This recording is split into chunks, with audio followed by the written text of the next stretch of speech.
é fundamental. É essencial, eu concordo 100%, Alessandro. E aí, Maurício, por que às vezes a gente tem medo até quando o paciente fala assim, comecei uma academia? Eu tenho... Não? Doutor, Agora- eu tenho dor há 10 anos. Agora ficou polêmico. Vamos lá, porque é isso. Doutor, eu tenho 10 anos de dor. Comecei uma academia. Tem um mês, eu tô pior. Então, Isso é extremamente comum. Assim, é mais comum do que eu gostaria de admitir no consultório. o que que acontece, né? Como o Alessandro falou, hoje eu falo que não existe uma avaliação. No mundo fitness não existe uma avaliação. Que a avaliação que normalmente acontece é a avaliação que um nutricionista deve fazer, que é a avaliação de composição corporal, somatotipia, que o educador físico não consegue coletar dado nenhum que ele possa utilizar numa prescrição de exercício. No muito, é saber se a pessoa está gordinha ou magrinha, ou se tem massa muscular ou não. E isso não é suficiente para nenhum tipo de prescrição. E olhar se a pessoa está gordinha, eu olhando não preciso fazer avaliação, né? Não preciso ter números. E aí, nisso acaba, às vezes, sobrecarregando esse indivíduo, tanto com o movimento. Vamos dizer uma coisa simples. A pessoa está com uma lesão de joelho, você não sabe nem qual é o tipo de lesão, você não sabe se ela teve algum tipo de cirurgia, se ela tem restrição de movimento ou não, e coloca ela numa máquina e manda executar. Então, eu preciso de ter uma avaliação anterior, aonde eu tenha conhecimento de padrões de movimento, para ver se essa pessoa se movimenta bem ou não, o quanto de estabilidade que essa pessoa tem ou não, o quanto de força que essa pessoa tenha ou não, para que eu nunca sobrecarregue isso. A pessoa, vou lá, faço um teste com ela e descobri que ela levanta 10 quilos. Então, nunca vou correr o risco nem de chegar perto disso. Fazer um teste disso, para a gente ter esse conhecimento uma única vez, da forma adequada, me dá parâmetros para que eu não coloque essa pessoa em risco e para que sempre eu tenha ganhos necessários sem ter o desconforto da dor do dia seguinte. E aí acaba que hoje, por que rola tanto esse medo de encaminhar um paciente para a academia? Porque hoje a academia é fitness, a academia é estética. E um paciente que busca saúde, que busca uma reabilitação, que busca melhorar a qualidade de vida dele, não é com a estética que ele vai ter resultado. Principalmente se ele já tem alguma comorbidade, se ele tem alguma lesão grave. Então, complica tudo isso. E essa é uma avaliação, né, de padrão de movimento que demanda um tempão. Você não vai fazer uma avaliação dessa em 15 minutos. Dentro do estúdio lá, a gente faz avaliação, a gente descobre, inclusive, o quanto a mandíbula pode interferir no movimento. O quanto a vista pode interferir no movimento.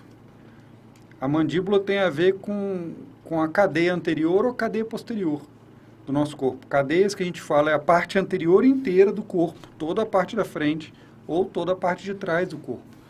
A mandíbula tem essa, como é que eu posso dizer, essa capacidade de influenciar o movimento.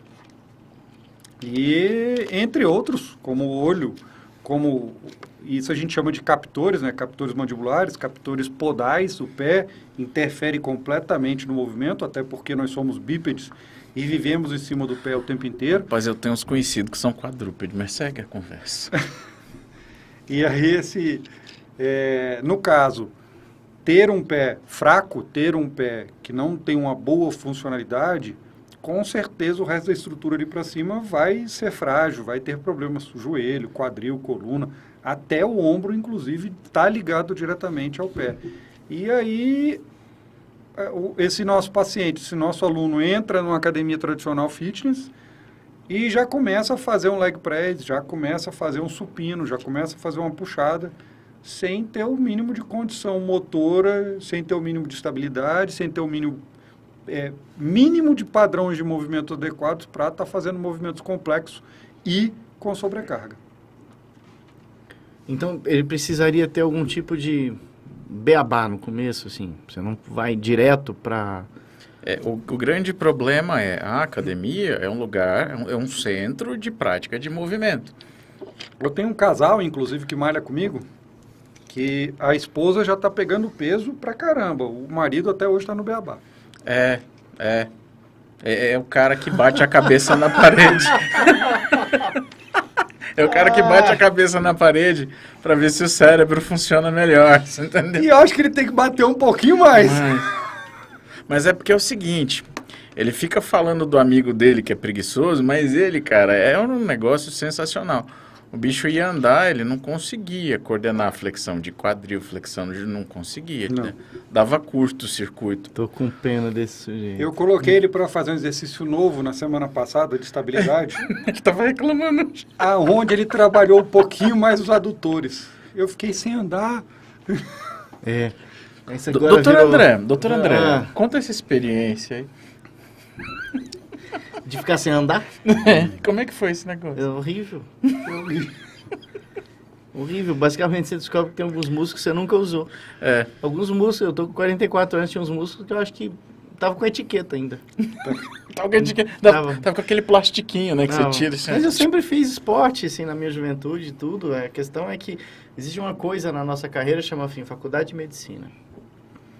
Aí o negócio desenrola. E aí vem Ou um monte de enrola. coisa, etc. Mas, assim, o que dá para falar de uma forma bastante segura e é uma carência que a gente observa, infelizmente, uma carência real, é que uma das preocupações do podcast é a gente conseguir transmitir para quem está nos ouvindo algum tipo de dica, sugestão, orientação para encaminhar algum tipo de solução de forma que a vida seja um pouco melhor. No que diz respeito à parte de exercício, a gente vive um limbo e que é muito difícil, porque, via de regra, a gente consegue trabalhar menos do que deveria em coordenação com o fisioterapeuta, em coordenação com o educador físico.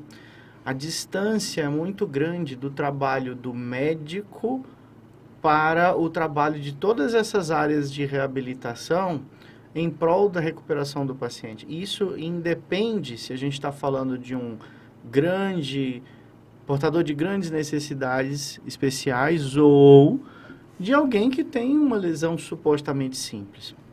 E vamos lá. Mas esse para mim é um problema, porque veja, o paciente passa muito mais tempo na reabilitação, de uma maneira geral, do que com a gente dentro do consultório.